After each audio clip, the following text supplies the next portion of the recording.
ከደራሲ አዳም ረታ የስንብት ቀለማት ላይ ኩልና ተኮላ።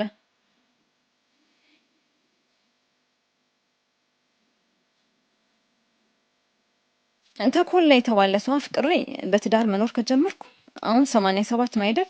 አዎ 1 አመት ተኩል አለፈኝ።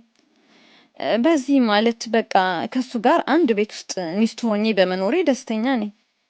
አንዳንድ ሰዎች በማያገባቸው መግባት የሚወዱ ወይም የማናቀፍ ጉጉታቸው ወሰን የሌለው ለምን ተኮላን አገባሹ ይላሉ። ብቀርባቸው ባልቀርባቸውም ነው። ያጠያይቃል እንዴ? ካገባሁት አገባሁት ነው። ድርቅና በሉት ወይም ፈጣጣነት በሉት ብቻ ግራ ያጋቡኛል። ምን ግራ ያጋቡኛል? ይደብሩኛል ልበል እንጂ ሁልጊዜ የምመልሰው ስለወደድኩት ነው ብዬ ነው። ፊታቸውን አዙረው ወይም ለማንሾካሾክ እንዲመቻቸው ከኔ ፈቀቅ ብለው ከሚመስላቸው ጋር፣ ከአሽሟጣጭ ጋር፣ ከአናቃፊ ጋር፣ የውሸት ተጠራጣሪ ጋር፣ የሐቁን ቀናይ ጋር ነው እንዴ እንደሚሉ ገምታለሁ።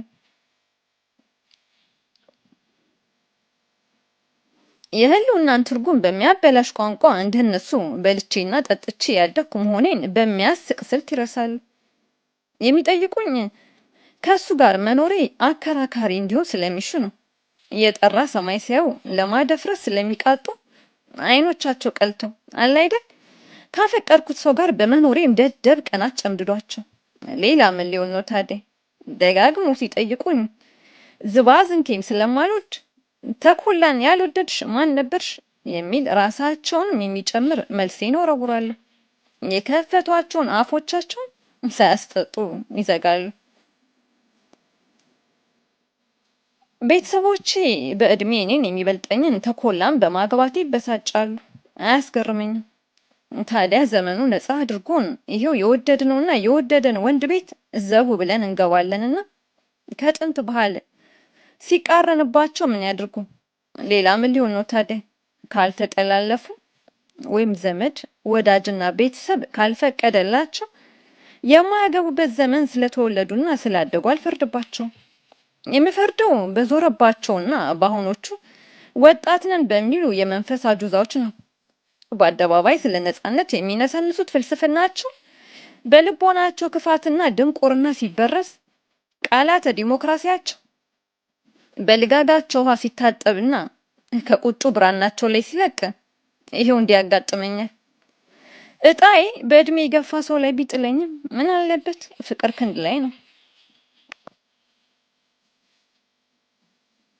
ግን ደግሞ አልተመቻቹኝም ብትሏቸው ማረፍ አባታቸውን ገድሏልና ወይም ዘር ማንዘራቸው የዘጉትን አፋቸውን መልሰው መላልሰው እየከፈቱ ሀፍረተ ቢስነት የለመደባቸው የነገር መንገድ ትንሽ ቀያይሰው በፈጣጣ አማርኛ እሱ እኮ ሴት መያዝ ይችልበታል ይላሉ።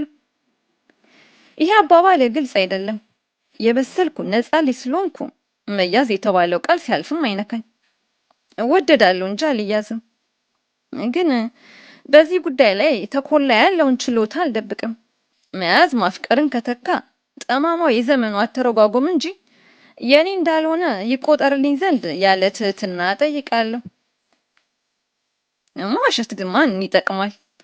ራሴን ለመከላከል ብዬ ትንሽ ሳላጠቃለል አልቀረውም። በራሴ ጉዳይ አክራሪ በሆን አውደልዳዮች ምን አገባቸው? ትንሽ ግን አለበት ከመያዙ ማለቴ ነው።